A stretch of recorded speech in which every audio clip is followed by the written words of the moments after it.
Someone once said, "I've never had bullets fly by my head, but I've experienced freedom because of men who did. Forever thankful to every veteran's sacrifice." This is Vets and Coffee, the podcast. Finally, a podcast 100% about veterans. Looking at veterans making a difference in the veterans community. We'll help veterans, and we'll spotlight veteran-owned businesses and businesses that support and hire veterans. Plus, guzzle down some amazing coffee. Welcome to Vets and Coffee, the podcast. Now your host, Tree McLean.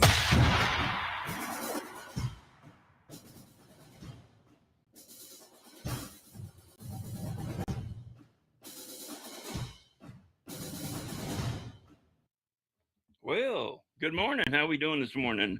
Good morning to you, sir. Yeah, I got a great guest on today. 7th Cavalry.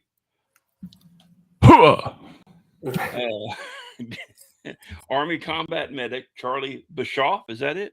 Yeah, Bischoff. Yep. Bischoff. Yeah, great.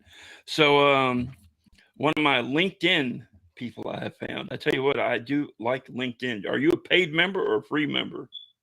Technically, I'm still free. I waited to use my free year membership, but I'm on premium, but I'm still using that last year. Yeah.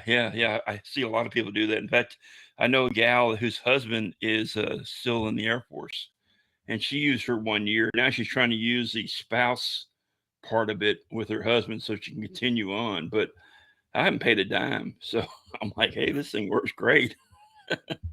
It's a great platform, especially for veterans. It really is. I mean, it's a lot better than a lot of the other platforms. That's for sure. I really like it. Yeah. So, and I've met some interesting people and so forth. So, you are actually my third combat medic on in just 17 episodes. Oh wow, awesome. Yeah, Tim Stroud. Not off the top of my head. He does a lot of events, a ton of veteran events, a lot more than I do. And then I have Heather. I had Heather Herlong. She's Heather Herlong Stevens. She's a Blue Star Mom president for Montgomery County. Okay. Yeah. So I see that your jacket and your email is NextOp. Yep. And I've seen that other places too. What is that? Is it? Yeah. So NextOp is a 501c3 nonprofit. We help veterans and transitioning service members find meaningful employment. We focus on a very specific demographic, post 9/11, E3 through E7. That is 80 to 85% of the military at any given time. And they're also the ones who are, most affected in their post service career. And so that's the demographic that we focus on to try and help them find meaningful employment. And I use the word meaningful very intentionally. There's can be a misconception about what a veteran can do and what they can bring to the table. And we like to elevate that conversation to where, kind of the buzzword, right, is being able to provide for your family, provide for yourself, right? Kind of having that quote unquote livable wage, if you will. Yeah, I went ahead and put the website up on the bottom there so people can see nextopvets.org. Is that correct? Yep, that is correct. Yeah. So how long have you been, is that your organization? No, so I'm an employment coordinator. I work with them. The organization was founded in 2015. Since then, we've placed over 3,000 veterans into meaningful careers with average salary of about $55,000. This year, we're on track about $58,000. And so obviously that's an average, but we are well above average. When you look at that specific demographic that we work with, the post 9/11 E3 through E7, without services and without help, you're looking at $35,000 to $40,000 a year getting out. And our starting where we're at is about 55 to 58. So you're looking at a $12,000 to $15,000 difference, basically in what we do and how we help elevate them. And the development that we do with our candidates, it's not a one size fit all. It is very much a one-on-one conversation and development process. Yeah, I'm working on getting Group 7 Eagle, I think it's called. Have you heard of them? I have not. They mainly work with guys or soldiers that were special ops Okay. and officers and so forth, and getting them in positions above $100,000 a year. Yeah, that's in awesome. cybersecurity and stuff like that. So I'm gonna have them on coming up soon. But this is really neat. I've heard of NextOps. I just didn't know the story behind it. Yep. So when I see a veteran say, "Hey, I'm having trouble finding a job," and they were enlisted, I can send them right to y'all. Yeah, as long as they fall, so there are a few qualifiers for us. So post 9/11, E3 through E7. One of the questions that we ask: do you have an honorable discharge? And then the next thing is making sure that they're drug free. And so we have a few qualifiers on there, but those are the only two real disqualifiers. Just being post 9/11 in our specific category, E3 through E7, and then just making sure you're drug free. And that's an honorable discharge, right? And obviously we know with honorable discharge, you can have OTHs and different things of that nature, or generals that don't technically quote unquote fall underneath the honorable category, but in all generality speaking are definitely honorable. And so that's the category that we work with, and those are the people who we help and we serve, and we do a really good job at it. Oh, that's awesome. I'm glad to hear that. Yes, looking at your profile and everything, and I found, hey, you're on Facebook as well, so I thought I'd add you on there. Yep. So you have Mando next to you? Yeah, he's hanging out down here. Yeah, I got Bailey underneath the table here. In fact, I'm gonna hook up a third camera called the Bailey camera soon, so people can see her. That's cool. She's such a part of my life. Where'd you get Mando from? Yeah, so I received Mando in June, so almost 4 months ago, and I received it from a nonprofit that I was friends with well before I received a dog from. The CEO is named Jeff Anderson, and the nonprofit is Rebuilding Warriors. They're a small local company out of Madisonville. They very specific with the veterans that they pick. Obviously, when you're talking about service dogs in general, it's a kind of like a hot commodity, right? And so, great organization. Jeff is an amazing human, an amazing person. He served himself, and just a phenomenal person. Continues to serve the community. Him and his wife both do amazing work. They have 3 different kennels that they use for their specific training and how they vet. Mando was trained for 18 months before I got him. And so, his trainer, Devontae, was absolutely amazing. It's kind of like what he does to give back. He wasn't necessarily involved in service, but he's been working with Jeff for over 5 to 7 years. And just phenomenal people.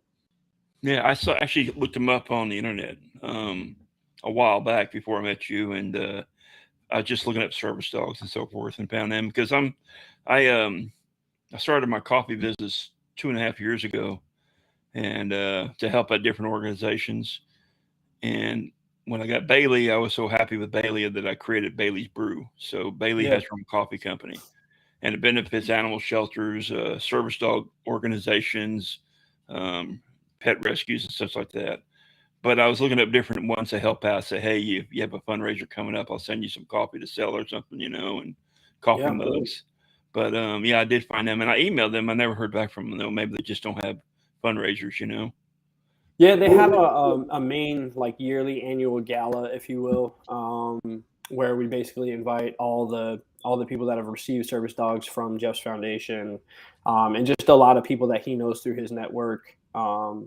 And they kind of have one big yearly push, and then obviously just like most nonprofits, they'll run small ones here and there as needed, to be able to provide, right? I mean, a trained service dog can go $8,000 to $12,000.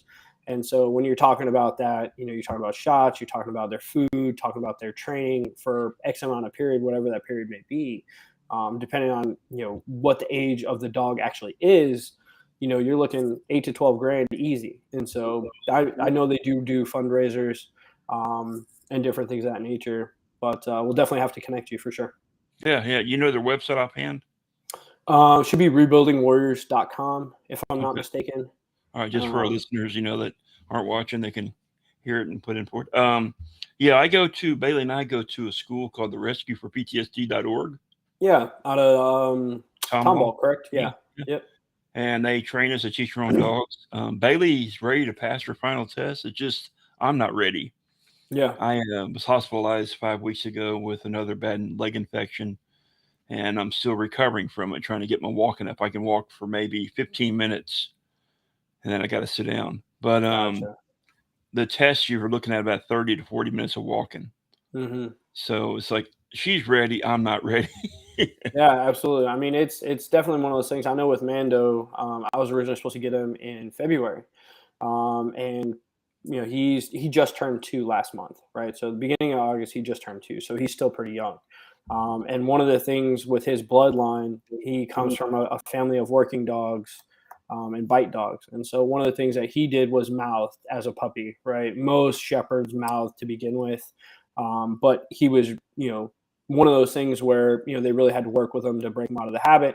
And then in February, when he was still a little bit younger, he would see another dog and still want to play.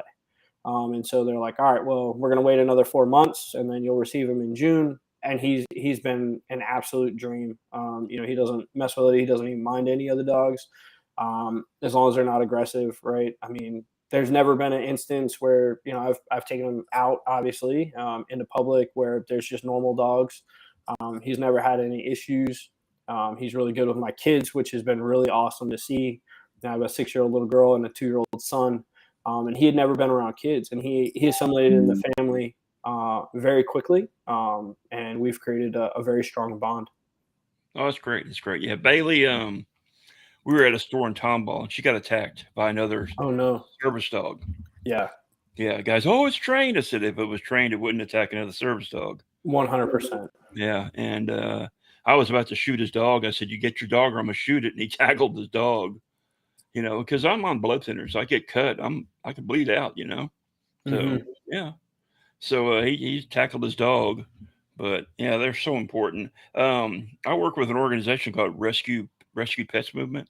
Lance McCullers from the Houston Astros is a big donor for them, and they rescue dogs and cats from kill shelters that are on the euthanization list, and they get them in foster homes.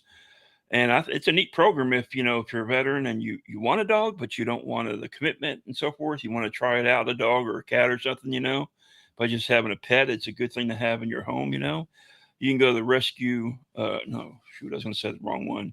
RescuePetsMovement.org, and they'll give you a kennel, pee pads, food, medication if needed, and a dog for a couple days or up to 2 weeks. Wow. And then they take it and they transport it outside of Texas to another state.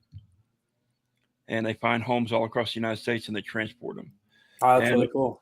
On average, they do 60, 70 dogs a week, twice a week being shipped out. Wow. So, I mean, you could have a variety of pets, So that's kind of neat. I talk to people about that all the time. So I'm getting vets involved in that.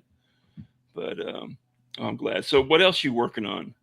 Yeah, so I kind of started my journey post-military career. I was medically retired in 2018. Went to school, did that for a little while. How many years did you do in the service? I was in a little over 8. So Eight. basically from 2009 to 2018. I blew my knee out and I was medically retired. Got really lucky in regards to that. I did 2 combat tours, one to Iraq, one to Afghanistan, and in the process of coming out right on the other side, I had a lot of friends over the years who died by suicide. And so the last 2 really kind of pushed me into a path of where I'm at currently. Right. I had to get off the bench and get involved in the game and figure out what it looked like and what the shortcomings were. I have a phenomenal family who's always been by my side, who's always, and just a good community that's always been around me. Like if I ever needed anything, if I ever needed any help, right? And a lot of us have been in those dark moments and maybe not told anybody. And I wanted to really understand, like, how can I help? How can I impact in a manner that's not being done currently, right? Because there's realistically, the stats are still going up, right? There's nothing really, if I looked at all all my friends, they all come from different backgrounds, all have different types of families, different, social structures, all of that, right? So all these things are way different. And there's not really one thing I could pinpoint that they all had together outside of somebody to rely on, right? And somebody to go to, right? Versus where I did.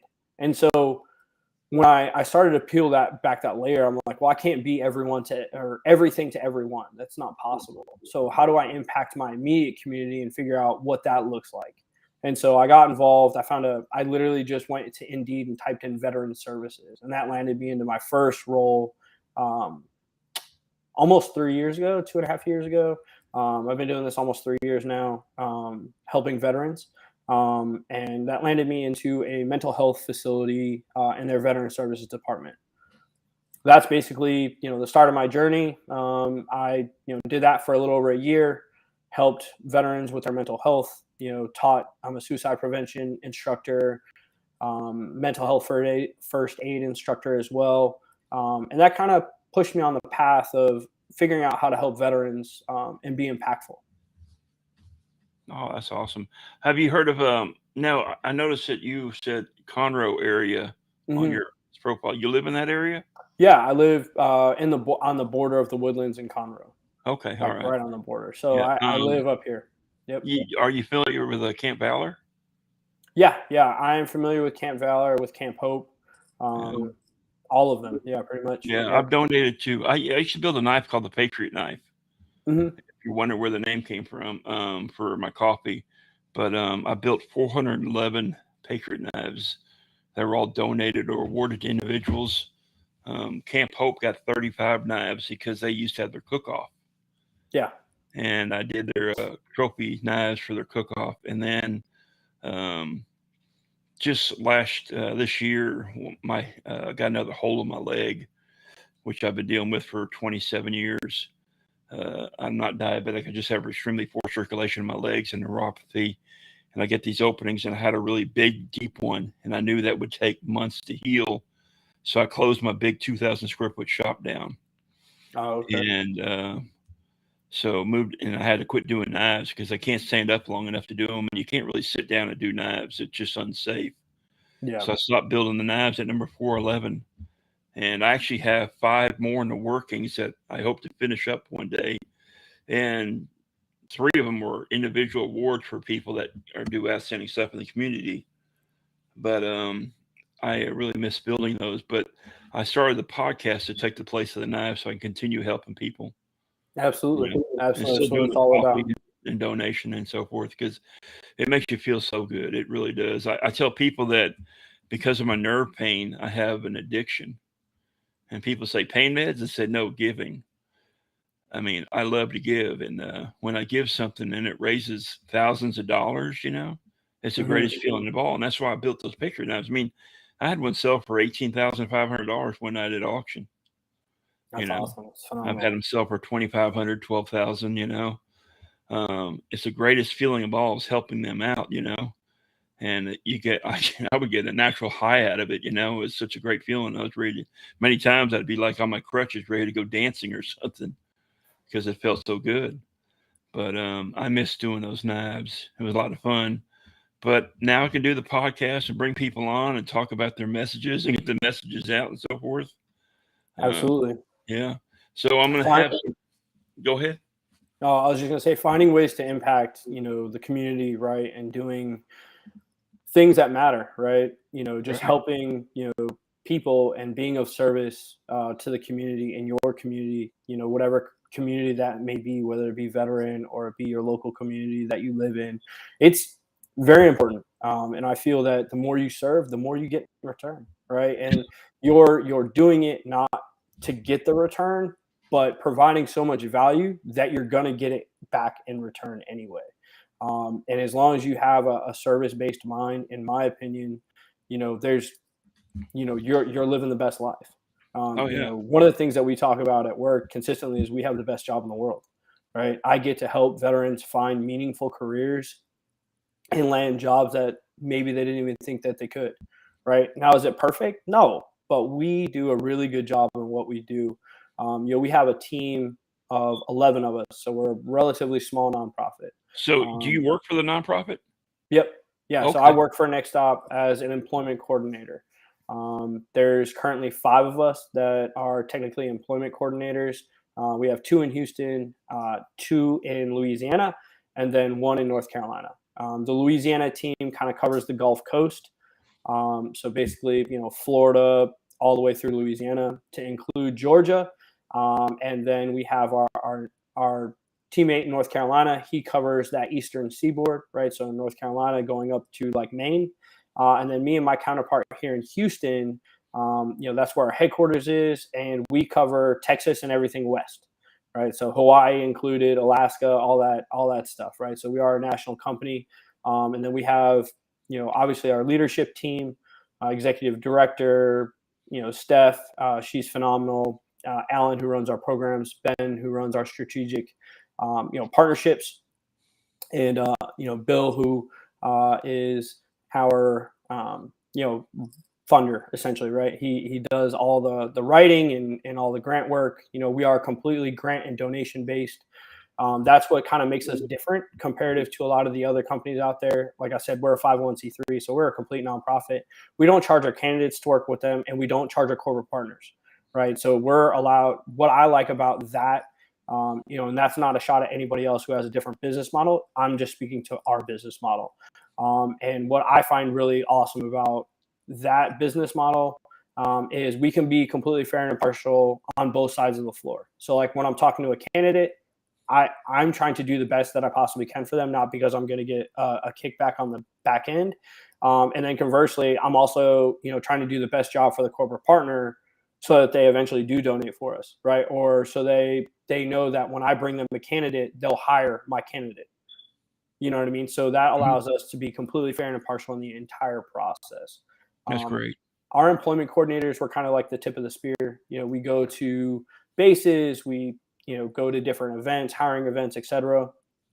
Trying to just be impactful. And so we do our job. We do in 3 different phases. So we recruit, right? Whether it be going to a base, showing up to a virtual event, or hosting our own virtual event, or in-person event for that matter. But what that means to our candidates, it is our one-on-one approach to helping them. In the recruitment side, it's our initial intake. It's figuring out, what they've done in the past, where they want to go, what skills, what certifications, what education do they have. And then lastly, we lock onto a target inside of that, right? So once we lock onto a target, that moves us into our second phase, which is development. And in the development phase, we refine the resume, we refine their LinkedIn, we work with them on a one-on-one basis, interview prep, things of that nature, providing multiple resources outside of that as well. And then once we have the resume and we've kind of hit the development phase, we move them into the third phase. And that third phase is placement, right? And our goal is to always help our corporate partners that have supported us and place our veterans inside of those corporate companies, right? Now, we do that in 2 phases, right? So let's say, I get a candidate out of left field who, doesn't fit the mold of any of my corporate partners. And we are in every industry, right? So we're in healthcare, we're in IT. We originally got our start from Shell executives. So we were heavy oil and yeah. So we were heavy oil and gas. And then we've expanded. We're part of construction, engineering, et cetera, right? And so, when we're doing that, if we can't fit somebody into, or there's not a current available job that we currently have for one of our corporate partners, we're going to teach that candidate how to fish. And so we're going to set them up to be effective on their own so that they can land a job by themselves. That's great. So have y'all done anything with Combined Arms? Yeah, we actually we're located in their building with a lot of the other VSOs. Okay. We work kind of hand in hand with them. I didn't see y'all out there. I was there this past month, right? So you were? I was there too. Yeah. I was going around giving out cards, trying to pull people to go on the podcast. Yeah. Yeah, absolutely. I pull away that the day that they have the Vet Connect, I also have a one of the industries that I'm in charge of due to my background, right, being a combat medic or former combat medic, is healthcare. And so the Texas Medical Center has a veteran group and an initiative to hire veterans as well. And so I'm a part of that group, and it just so happens that that meeting lands on the same day. And so I start the Vet Connect, and then I wiggle out to join the Zoom call for the TMCs. I got you. Yep. I saw you out there. Now, come to think of it, you were in a cubicle with your dog. Yep. And I walked up to you and I said, "Hey," and I asked you about it. Okay. Yeah, I do remember now. Yeah, absolutely. Yeah, I do. I remember seeing you sitting in that cubicle there with Nomad. Yeah, I do remember. So I volunteer at LBJ Harris Health. Okay. Yeah, awesome. And we're doing a podcast there soon on hiring veterans to Harris Health. The executive administrator is an Army veteran. Mm-hmm. The head of nursing is Derek Curtis. He's an Army veteran, 22 years. Yep. Great people to know and so forth. We are very well represented at Harris Health. Actually, one of our board members, Patricia Downhour. She was actually, she was my commander at Fort Hood. Oh, you're when kidding! I went to the hospital. Yeah. Oh, that's hilarious. Yeah, she and I are good friends. Yeah. Oh yeah, I email her all the time. She's right now. She's out of town visiting her mother. That's how well I know her. Yeah. Yeah, that's neat that you know her. Yeah, she's one of our board members as well. Oh, that's awesome. That's great. So then when we do the podcast, you can come in on it too. Yeah, absolutely. I'd love to. Yeah. So that's great. Yeah. And I'm also talking with MD Anderson as well, because I volunteer there as well. Yeah. Awesome. Yeah. That's really neat. Yeah, we just had our focus group last Friday regarding the new building the new hospital they're building. And we're talking about how we're going to get it set up and so forth. But that was the first time I think they've ever had a service dog in LBJ, because I sent Trish an email. I said, "Hey, Bailey's got our tabs now. Can we go?" And she goes, "Yeah, sure. Come on. I'll let them know you're coming."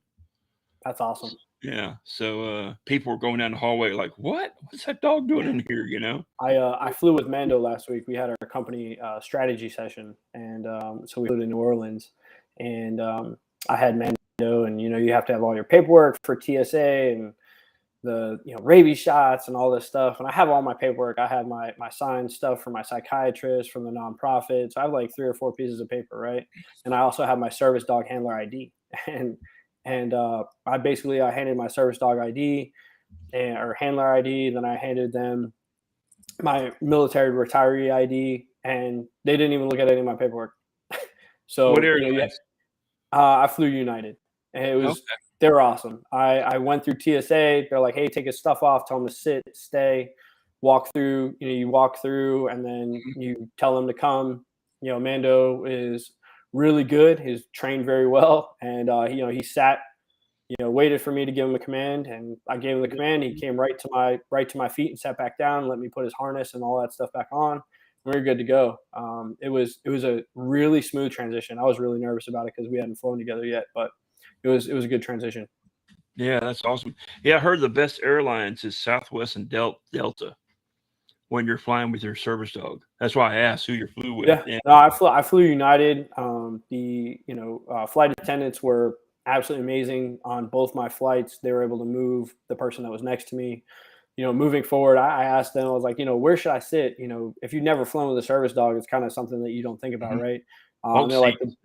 They're like the bulkhead, right? The bulkhead, yeah. I said bulk. Yeah. So the bulkhead, right? Because it's got that extra, room, right? And I was like, all right, cool. Not even thinking about it, I was like, I don't know where to sit, right? So I just picked a random seat, whatever random seat that they had assigned me. But I did get lucky. Both flights were, not full, so they were able to move the person that was sitting next to me, so me and Mando could have basically the entire row together. Yeah. It's a lot of times you'll get bumped to first class for the room. Yeah, if you fly a lot. Yeah, I've got a buddy of mine that's got a service dog, and he flies like 2 or 3 times a week. Oh wow! And he says 2 or 3 times a week, he's bumped to first class for a service dog. Wow. Yeah, just because of the extra room you have. Yeah, that's great. Yeah, I can't fly because I get I'm on blood thinners as it is, but my legs cramp up so bad. I can't fly at all. I mean, I can't even drive more than 30 minutes without them cramping up. Oh, wow. Yeah, I was going to go down to the I support Val 22 down in Brazoria. They had their gala last Saturday. Mm-hmm. And it's an hour and a half drive one way. And I'm like, if I drive an hour and a half one way, I'll be miserable when I get down there. And I won't be able to stand or talk to anyone. I'll be in pain. So I didn't even go. But are you familiar with Val 22? Yep. Yeah. I don't think that there's a good amount of organizations I'm pretty familiar with when it comes to suicide prevention and mental health. There's a lot of them out there. There's 40,000 nonprofits specifically for veterans, right? And so there's a lot of really good ones that are out there. Val is definitely one of them. I also I tend to lean on. I don't know if you've heard of Stop Soldier Suicide.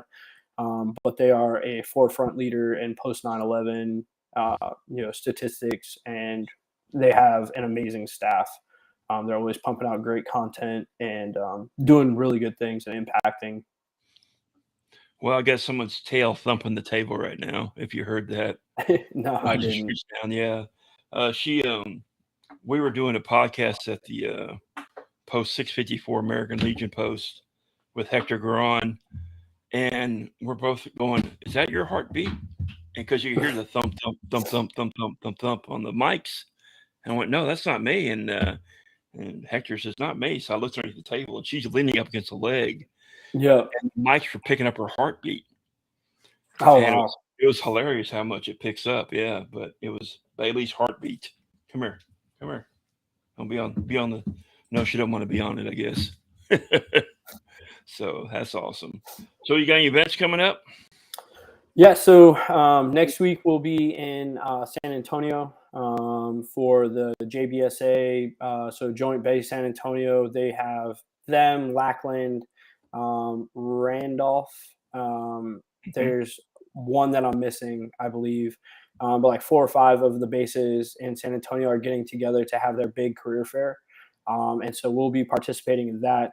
And then that Friday, so that's next Thursday. And then Friday, we have another event downtown supporting the Houston Chamber of Commerce. So we'll be supporting both of those events.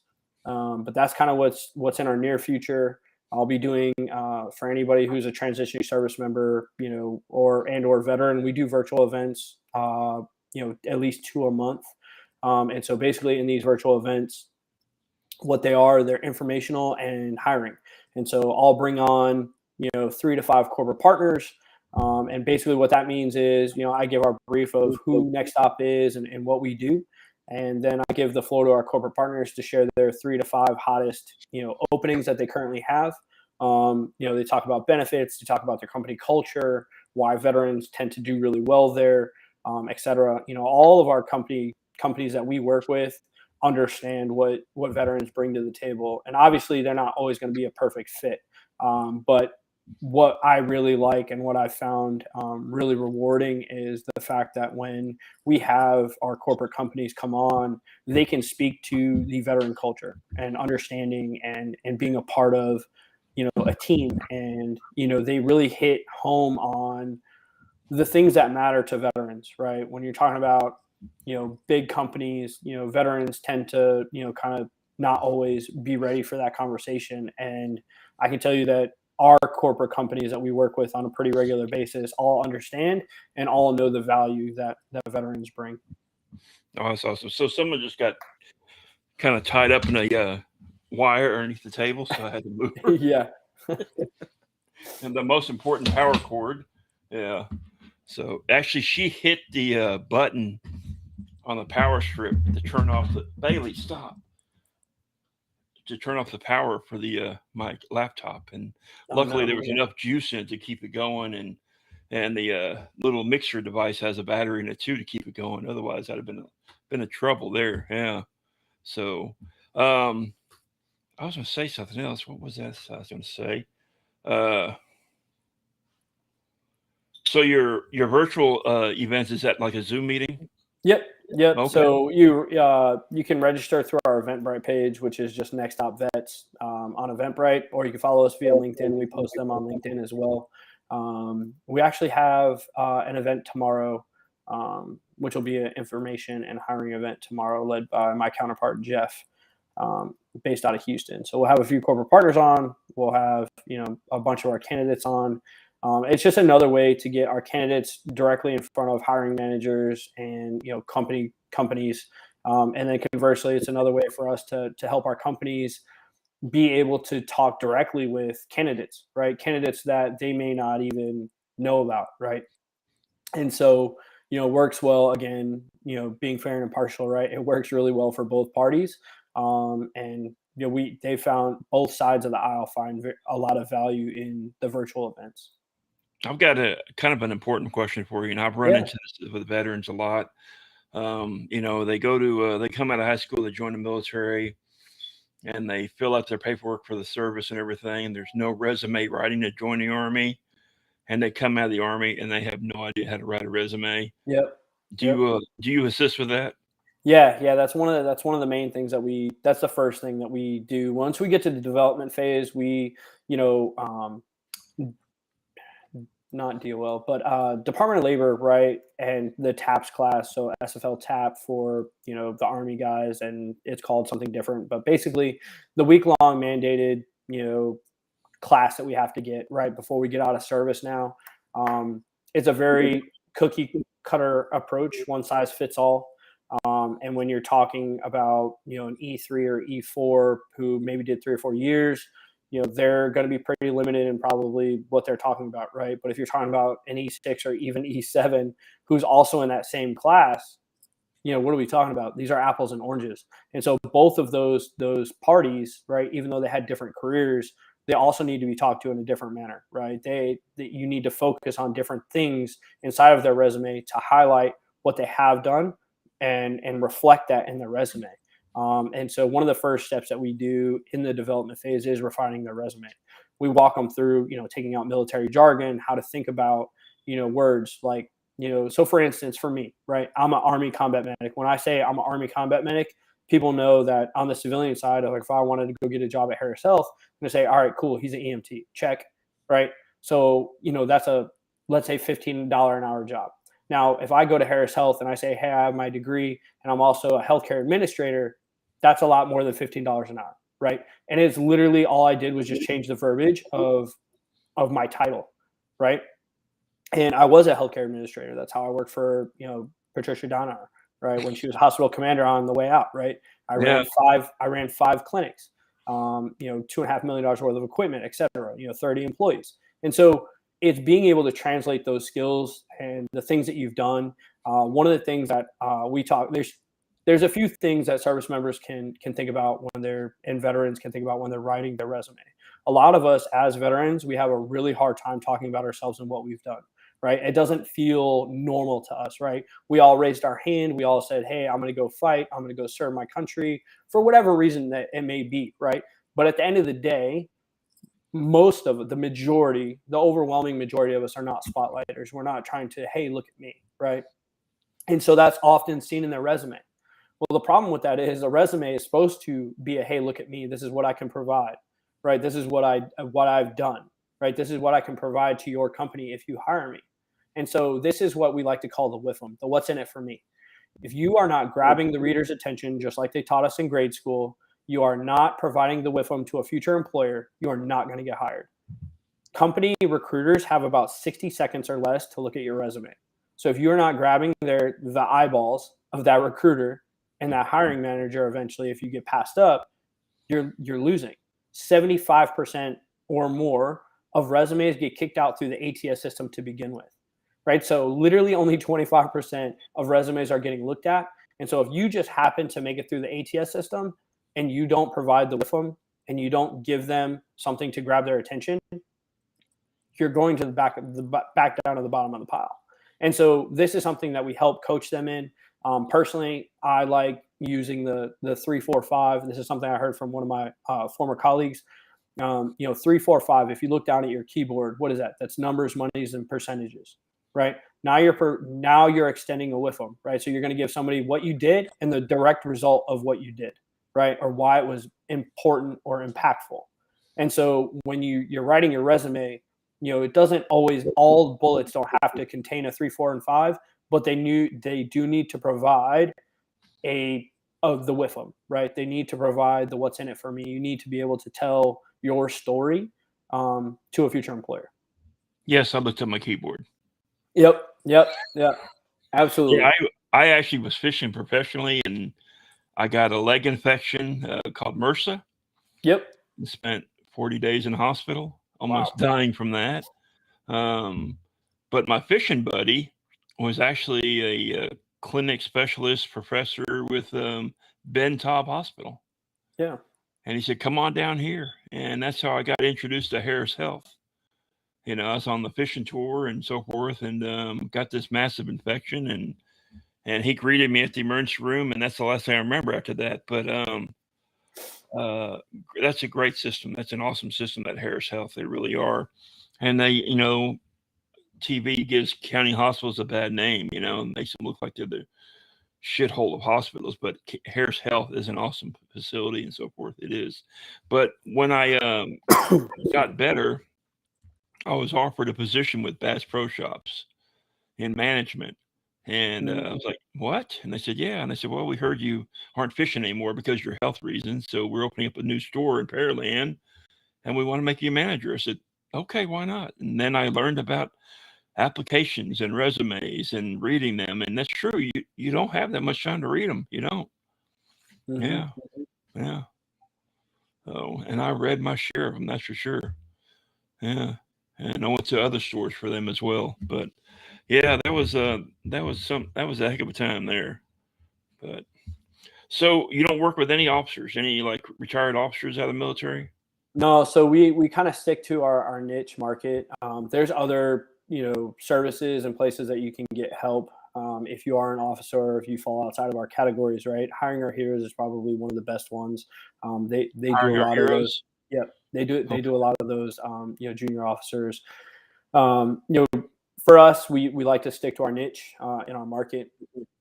Will that expand? Who knows? If you're not thinking about expanding, what you do and how you do, and you're not taking a look at that every year, your business is going to fail, right? Whether you're a nonprofit, whether you're for profit. And so, currently we're E3-E7.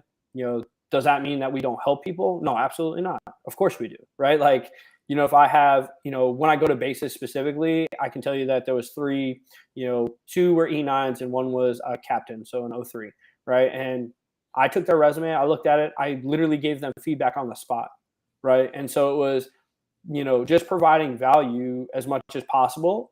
But when they go to register with us, right, and they go to sign up, they'll get disqualified due to their rank. That is a disqualifier for us, and then the drug thing is a disqualifier as well. And so, outside of those 2 things, though, there's no, the disqualifier is post 9/11, E3-E7, and outside of that, as long as you're drug free, we're good to go, right? Because we have corporate partners that we work with who drug test, and so we need to be able to know that you're drug free. Yeah, I had a guest on recently that was retired Army officer medically. Yep. And he's driving for Uber right now. Yeah. Yeah. He volunteers at Combined Arms. He's a boxing coach in there, Coach Cap. Yeah. And he's trying to get an organization going, helping out, teaching youth boxing and so forth like that. That's awesome. I've been trying to help him find a job, that pays a little bit more than what he's doing for Uber. Yeah, absolutely. I mean, and these are conversations that, at our EC level, so our employment coordinator level, we're more than willing to take on, as long as, we've managed our candidates currently. Like, I can tell you, I have over 70 candidates in my queue. And so that's a lot. And so, for one person to manage, that's a lot. But, in our downtime at night, if we're helping a friend of a friend or a friend in general, like, we have, freedom of maneuver here. Obviously they won't be able to register with us again, right? But we have freedom of maneuver. I've helped a ton of my friends that fall outside of our categories, just to be able to provide, right? It's all about giving, and it's all about serving, right? And so, when you're doing that, that's what it's all about. Continuing to serve those who have served us. Absolutely. Yeah. So I saw you. I was going to try to get Brad Brill on this morning. Yep. Yeah, me and Brad have been friends for a while now. Yeah, that's good. So that's a good thing. So I'll have him on again. And when I do, I'll see if you want to come on. Sure. Yeah, Brad's done some amazing things. He's current VP of safety for the company that he works for, and he's a phenomenal man. Me and him have been friends for a few years now. We actually live in the same subdivision, so that's good. yeah, we're pretty close. But he's always trying to hire veterans. His whole company actually is very good at hiring veterans. They have an apprenticeship program that they do for linemen, and they're phenomenal organization. And so when you're talking about that young E3 or E4 who's looking to make good money with great benefits, that's a great way to go. It is a phenomenal way to go. I think he just hired, I want to say he hired over 10 veterans in this last hiring thing that he just did with the apprenticeship through the apprenticeship. So phenomenal company. I can't remember I have a friend's son that has started with them with no experience whatsoever. Yeah. And now every summer he's going fishing and all these expensive fishing trips and so forth like that, taking his dad fishing because he's making great money. Yeah. And he's been on with him maybe 5 years, maybe. Yep. Yeah, absolutely. Already making some really good money. Yeah. Engaged and everything. He's got a beautiful fiance and yeah, he's doing good because of that company. Yeah. Well, that's good. That's good. I'm glad I met you. And when I get off this, I'm going to, I'll send you a message. I'm going to see if you want to do something. I'm working on something new with the podcast. And in fact, Heather Hurlong-Stevens is going to do it. I'll let you know. I'm doing, letting people come on that Heather's going to report on the veteran news because, Montgomery County has so many veterans in it. And she's going to report on news in Montgomery County regarding veterans. Okay. She's going to do it once a month. And I've got another veteran that's going to do reporting on stuff going on in the Houston area, once a month like that. But if you want to do something once a month on here about with NextOp or whatever, you're free to come on. Okay. So I appreciate that. On and you can do 20, 30 minutes or whatever you want to do and talk about whatever. And even if you want to have a guest on, you can do that as well. Okay. I appreciate that. Yeah. So if you want to do that, you're welcome to, but that's what I was going to tell you about. Yeah. Cool. So, one more thing back to the suicide and so forth. Yeah. This past month and this month, we had 4, and out of anyone in the military, you would think they'd have the information and who to contact for help. But 4 recruiters in the Houston area attempted suicide. And 2 died. Yeah. It's death by suicide has continued to plague specifically like the last 2 years. If you look at just in general speaking, right? The last 2 years have been hard on everybody. There's been a 40% increase in first-time people in crisis. So first-time people in crisis, 40% uptake over the last 2 years at a minimum, right? And so the numbers are still coming out. I literally just reposted an article that came out via Military Times, right? And it talked about if we start including or if we can figure out, what death rates look like for cars, right? Because if people get in accidents all the time, right? But how many people go off the end of a bridge and their death is related to an accident rather than an actual suicide, which it was. You don't really know the intent, necessarily from that. And so it's hard to kind of track that measurement. And then conversely, drugs, right? How many people died by drugs or how many people, let's say, drank themselves, right, to death where they, gained liver cirrhosis or whatever the case may be, right? These are preventable deaths that we're not including in the overall suicide rate. And what was staggering was you go from, 17 to 22 in that buffer range with the states that don't report to the VA. And then you now you double it and you get into the 40 plus range, right, of overall suicides. And so, it's obviously a problem. I know that, 988 just went live, which is amazing, right? Now you can literally call and I've got the screen right now. Yeah. And so now you can call, you can text. Call 988, press 1, or text 838-255. Exactly. And so Right. there's things and ways, and if you don't want to go that route, there's places like Stop Soldier Suicide. There's a million of them, right? Vow 22, etc., that are providing some type of service. What I can tell you is, in my personal journey and what I've seen, whether it be as being an advocate or it be as somebody who's struggling myself, the biggest thing is not reclusing, right? It's getting around like-minded people who are pushing further in their goals. It's making sure that you get back on track, that you find some type of spirituality, whether it be God or it be the universe or it be, thinking of something bigger than yourself. But you have to put, self-development, these things that we tended to do in service, we have to continue to do because it's literally a part of us. And when we get out of these practices of these things, this is when, the darkness can take over. And realistically, a lot of the darkness and those emotions, it's lies. It's literally you repeating a negative, thing over and over and over again until you ultimately believe it. And it may not even be true, right? And so for me, I still suffer from moral injury, right? One of the people that I lost on my deployment, right? I literally told myself it was my fault. It was my fault. It was my fault. And while that's partly true, right? I went right when I should have went left, or I should have stayed in the fight longer, whatever the case may be, right? I had a choice. What is also a part of that, 5-second choice that I had was the fact that I saved 3 other people's lives, right? And so when you take it into overall context, you have to be able to conceptualize it. And for me, that's why I tell everybody to go to therapy. Hey, you may not like it, you may not do well, right? You may find something else. One of my friends runs a nonprofit that takes veterans, overlanding essentially, right? And he takes them out on shark fishes and, just getting out into nature. That could be your thing. Go blow off some steam. Oh, that's the greatest thing, is being out in nature. Yeah. And so, his nonprofit's called Project Zero. They're located in Harris County rather. They do a lot of amazing things. And he provides counseling as well. So he allows you to kind of Give them my information. I'll have them on. Absolutely. You kind of you're able to go into the outdoors around like-minded people, around veterans, first responders, and Leos, and just hang out, right? Just let loose, just relax.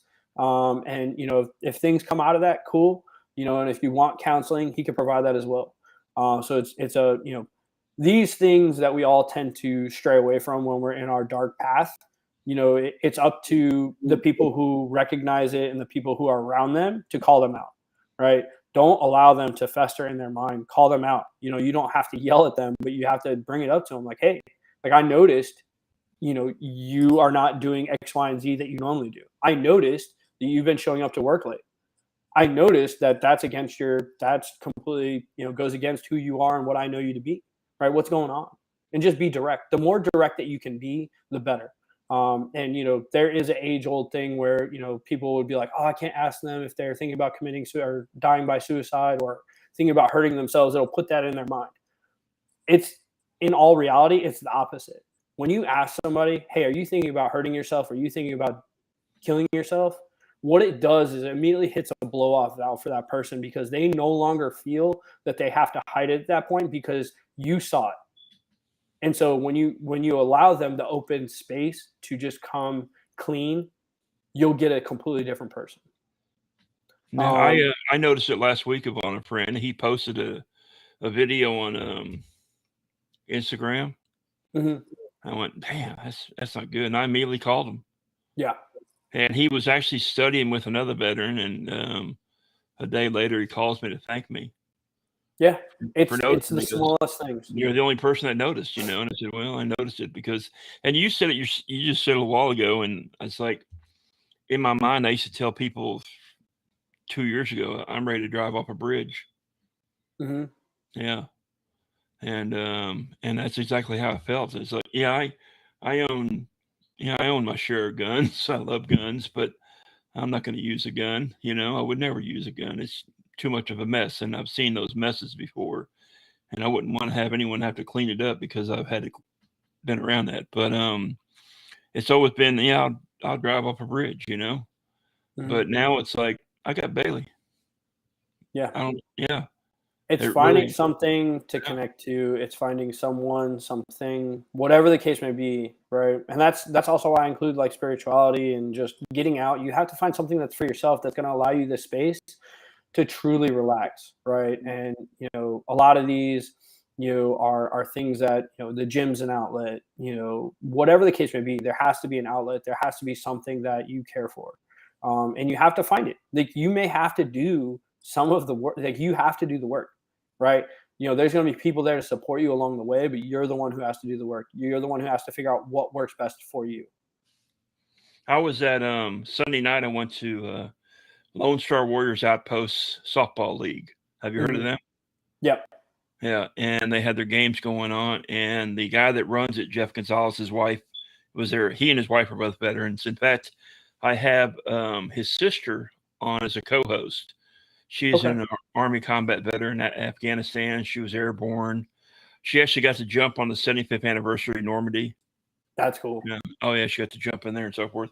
But her dad's retired master sergeant, and her two brothers are veterans. Her husband's a veteran, and her sister-in-law is a veteran. So we're going to have an All in the Family Gonzalez style podcast soon with all of them on there. That's awesome. But Jeff and his wife run the LSWO, Lone Star Warriors Outpost. And we were talking, and I was letting all the veterans meet Bailey. And Bailey loves to hug people. And so they're all getting some loving from Bailey. And his wife, Marisol, said, that's awesome. I'd love to have a dog like Bailey. In fact, she loves Bailey. She has like a connection with Bailey. And I said, you might need because we had some discussions about incidents that have happened out there with the veterans, and there's children around and so forth like that. I said, you might get yourself a group dog, because there are some groups out there. They have group dogs, and they're home dogs, and the dogs in the homes, and all the veterans connect with that one dog. They have it in the house just for the veterans. Yeah. I said, you might have one out here for the veterans while they're playing softball, let them, She goes, that's a good idea. I'm going to do that. Yeah. So, when we had, dogs that we weren't supposed to have while we were deployed, right? I mean, they become the camp dog essentially, right? Yeah. Yeah. They provide some type of comfort, right? I actually know someone that brought one home with them. My friend brought his home from Syria. Mm-hmm. Yeah, I met the dog. It's a Heinz 57 mutt. Yeah. Yeah, but he got his home. It took some bit. They got it home. Yeah. Yep. So, well, hey, I appreciate you coming on. Yeah, absolutely. Thanks for having me on. I appreciate it. Yeah, and we'll work on getting you on again for some other stuff. Yeah, I think it would be good. You talk about everything I like to talk about and helping veterans. That's all I'm all about, is helping out people. I like to help. I can't do like I used to because of my legs. I can't do a lot of stuff, so this opens up the doors to helping out more people. And like I said, I appreciate you coming on once again, and I'll get you some coffee. Sounds good. I appreciate it. I look forward to it. Yeah. And so I have one last thing I need to do is let me get rid of all these little captions here. Where are you at there? There it is right there. Where's it at? Here we go. I always like to say this is never let them be forgotten. And once again, Charlie, thanks for coming on. Thanks for having me. Have a great week. Bye-bye. All right, you too. Bye. You've been listening to Vets and Coffee, the podcast. As you can see, veterans and coffee are Tree's passions, and we want to make a difference in the veterans community. And with your help and continued listenership, we'll do exactly that. If you enjoyed the show, make sure to like, rate, and review. And we'll be back soon. See you next time on Vets and Coffee, the podcast.